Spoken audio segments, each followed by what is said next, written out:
Connaissez-vous la théorie selon laquelle un marin de Béjaïa aurait découvert en premier l'Amérique? Eh bien, c'est normal si vous n'en avez jamais entendu parler, parce que tous les documents qui l'attestent ont été saisis puis détruits par l'armée française entre 1832 et 1848. Yahya ibn al-Bachir, marin de Béjaïa, serait né vers 1180 et mort vers 1240.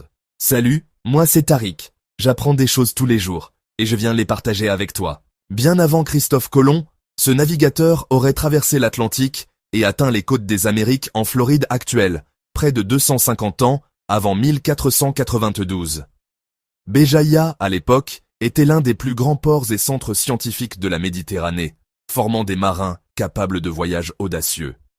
Cette théorie sur Yahya ibn al-Bachir n'est pas complètement farfelue, si l'on considère le contexte historique. L'Espagne a été musulmane pendant près de 8 siècles, période durant laquelle les connaissances en astronomie, navigation et cartographie ont atteint leur summum. Christophe Colomb, comme beaucoup d'explorateurs européens de son époque, a utilisé des techniques et savoirs hérités du monde arabe pour planifier ses voyages. Les cartes, instruments et méthodes de navigation transmises depuis El-Andalus ont largement influencé les explorations atlantiques, ce qui rend plausible qu'un marin algérien du XIIIe siècle ait pu franchir l'Atlantique bien avant Colomb.